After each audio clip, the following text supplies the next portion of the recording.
Right మనం భద్రాద్రి కొత్తగూడెం జిల్లాకి వెళ్దాం. అక్కడ చూస్తే ఈ సంవత్సరం కూడా భక్తులకు సామాన్య భక్తులకు తిప్పలు తప్పవ అంటూ కూడా ఒక వార్త హైలైట్ కనబడతా ఉంది. అధికారులకు సవాల్గా మారుతోంది. ఉత్సవాలకు యష్ భాయ్ సంబంధించినటువంటి ఏర్పాట్లకు సంబంధించి మరి ప్రతి సంవత్సరం కోట్ల రూపాయలు భక్తుల దగ్గర నుంచి వస్తున్నప్పటికీ అధికారులకు ఎందుకు మరి వసతులకు సంబంధించినటువంటి ఏర్పాట్లు నిర్లక్ష్యం కనబడతా ఉంది. ఈసారి కూడా సామాన్య భక్తుల పరిస్థితి అస్తవ్యస్తంగానేనా అనేటువంటి వార్త ఒకటి హైలైట్ కనబడతా ఉంది. దీనికి సంబంధించినటువంటి పూర్తి డీటెయిల్స్ అందించేందుకు మా ప్రతినిధి నవీన్ అందుబాటులో ఉన్నారు. నవీన్. Thank you Pranay. ఈ నెల 30-31న భద్రాద్రి రామాలయంలో జరగబోయేటటువంటి శ్రీరామనవమి, అదేవిధంగా మహా సామ్రాజ్య పట్టాభిషేకానికి సుమారు 1,00,000 మందికి పైగా భక్తులు భద్రాచలం చేరుకుంటున్న నేపథ్యంలో వారికి ప్రతి సంవత్సరం ఏర్పడే వసతి కల్పనలో అధికారులు విఫలమవుతున్నారని కూడా చూడొచ్చు. అదేవిధంగా ఈ సంవత్సరం కూడా ఈ యొక్క భక్తులకు వసతి కల్పించడం అధికారులకైతే సవాలుగా మారిందని కూడా చూడొచ్చు. భక్తుల నుంచి కోట్ల రూపాయలలో ఈ యొక్క విరాళాలు వస్తున్నప్పటికీ భక్తులకైతే మౌలిక వసతులు కల్పించడంలో అధికారులు చాలా ఆలస్యం చేస్తున్నారని కూడా చూడొచ్చు. అయితే ముఖ్యంగా మనం చూసుకుంటే భద్రాచలంలో ఉన్నటువంటి అనేక అంటే కాటేజీలు కావచ్చు, ఇటు దేవస్థాన రూములు కావచ్చు, లేదు అంటే సత్రాలు కావచ్చు, వీటన్నిటినీ కూడా ఏదైతే విఐపీలకు కానీ అదే విధంగా నిర్మించినటువంటి దాతలకు ఈ యొక్క నవమి మరియు ఈ యొక్క సామ్రాజ్య ఏదైతే ఈ కార్యక్రమాలు ఉన్నాయో వీటిలలో వాళ్ళకి ముఖ్య ప్రాముఖ్యత ఇచ్చే కనిపిస్తుంది. అదే విధంగా మనం చూసుకుంటే భద్రాచలంలో ఈ సంవత్సరము సుమారు 20 లాడ్జీలలో 128 రూములను అయితే ఆన్లైన్ బుక్ చేసుకునే సదుపాయం అయితే భక్తులకైతే కల్పించారు. కానీ అది దీనికి కూడా ఒక లింక్ అయితే పెట్టినట్టుగా కూడా చూసుకోవచ్చు. ఏదైతే ఇప్పుడు అక్కడ ఉన్న అసోసియేషన్ నిర్మించినటువంటి ధరలకు మాత్రమే 2 రోజుల ప్రాతిపదికన అద్దెను చెల్లించి ఈ రూమ్లను బుక్ చేసుకోవాల్సి వచ్చింది. అయితే ఈ యొక్క రూమ్లకు 3 కేటగిరీలుగా అంటే ఏబిసి 3 కేటగిరీలుగా డివైడ్ చేసి 600 నుంచి 2,800 రూపాయల వరకు ఈ యొక్క భక్తుల నుంచి అయితే అధికారులు వసూలు చేయడానికి సిద్ధమైనట్లుగా కూడా చూసుకోవచ్చు.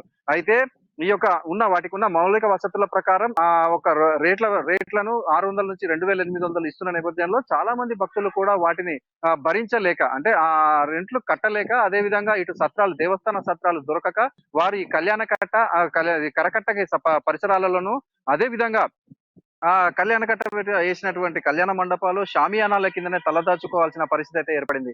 అయితే అధికారుల అలసత్వం వలన ఈ యొక్క సామాన్య భక్తులకైతే మాత్రం ఈ యొక్క వసతి అయితే భద్రాచలంలో దొరకట్లేదని కూడా చూడొచ్చు. అయితే మనం ఏ ఒక్క పుణ్యక్షేత్రంలో చూసుకున్నా ఇటు దేవాలయానికి సంబంధించినటువంటి రూములలో మాత్రమే భక్తులు తలదాచుకునేందుకు కుదురుద్ది. కానీ భద్రాచలంలో ఈ యొక్క దేవాదాయ అధికారుల యొక్క నిర్లక్ష్యం వలన ఈ యొక్క ఏదైతే దేవాదాయ శాఖ ఆధీనంలో ఉన్నటువంటి అనేక రూములను కూడా ప్రైవేట్ పరం చేస్తూ, అంటే ఇటు మనం ముఖ్యంగా మన భద్రాచలంలో చూసుకుంటే రంగనాయకుల గుట్ట పైన ఉన్నటువంటి సుమారు 28 కాటేజీలు ఉన్నాయి. ఈ 28 కాటేజీలలో కూడా 10 కాటేజీల వరకు 10 కాటేజీలు మాత్రమే ఉపయోగంలో ఉన్నాయి. మిగతా 18 అయితే నిరుపయోగంగా అంటే శిథిలావస్థకు చేరున్నాయి.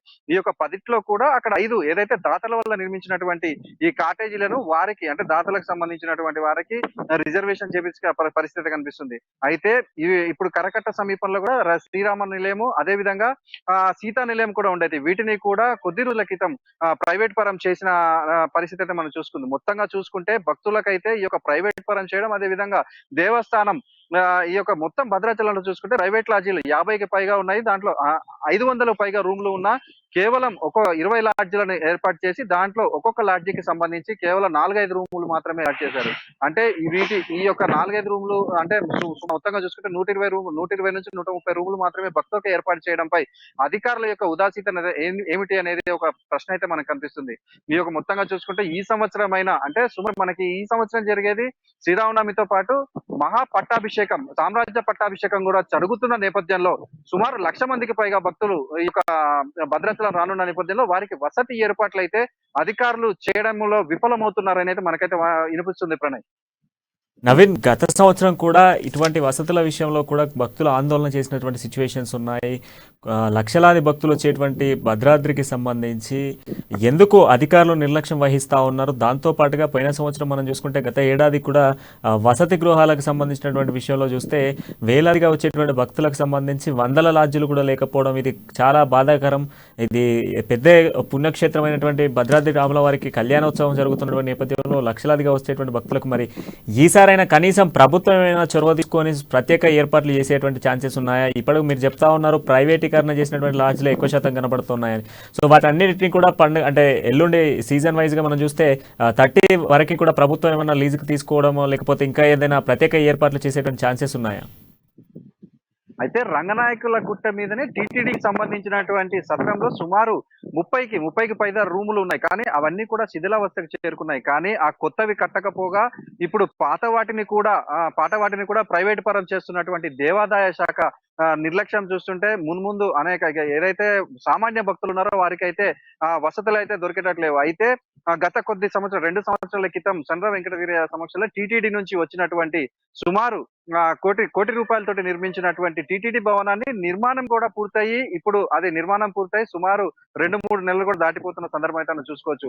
ఈ యొక్క సత్రాన్ని అయినా ఇప్పటికి తీసుకొస్తే అంటే రన్నింగ్ లోకి తీసుకొస్తే భక్తులకు కొంతమైన వారికి ఈ యొక్క వసతి కల్పన అయితే చేయొచ్చని కూడా తెలుస్తుంది. అయితే మొత్తంగా చూసుకుంటే ఇటు అక్కడి దేవాదాయ అధికారులు అయితే ఇటు ప్రైవేట్ లాడ్జీలతోటి మరి కుమ్మకాయారా లేకపోతే ఏంటి అనేది తెలియదులే కానీ మొత్తంగా చూసుకుంటే ప్రైవేట్ లాడ్జీలలో 500 పైగా రూమ్లు ఉన్న కేవలం ఓన్లీ 120 రూమ్లను మాత్రం 120 నుంచి 130 రూమ్లను మాత్రమే ఆన్లైన్ లో ఉంచారు. అదే విధంగా దేవస్థానానికి సంబంధించినటువంటి చాలా రూములు ప్రోటోకాల్ ప్రకారం ఇటు ప్రభుత్వాధికారులకు అదే విధంగా ఏదైతే కాటేజీలో ఉన్నటువంటి దాతలకు మాత్రమే ముందు అలాట్ చేస్తున్న నేపథ్యంలో ఈ యొక్క వచ్చే సామాన్య భక్తులకు మాత్రమే ఈ యొక్క వసతి యొక్క కష్టాలు అనేటివి మాత్రం ఉన్నాయి. ఇప్పటికైనా అధికారులు మేల్కొని ఈ యొక్క భక్తులకైతే వసతి కల్పించాలని కూడా ఇక్కడికి వచ్చే అదే జిల్లా ప్రజలు కావచ్చు, అదే విధంగా పోయినసారి వచ్చిన భక్తులు అయితే ఈ యొక్క వసతి కల్పనలో చాలా నిర్లక్ష్యంగా వహించే అధికారులపై అయితే ఆగ్రహం వ్యక్తం చేశారు. ఈ సంవత్సరమైన అధికారులు మేలుకొని ఈ యొక్క ప్రజలకైతే ఈ వసతి కల్పన ఏర్పాటు చేయాలని అయితే కోరుకుంటున్నట్టు తెలుస్తుంది ప్రణయ్.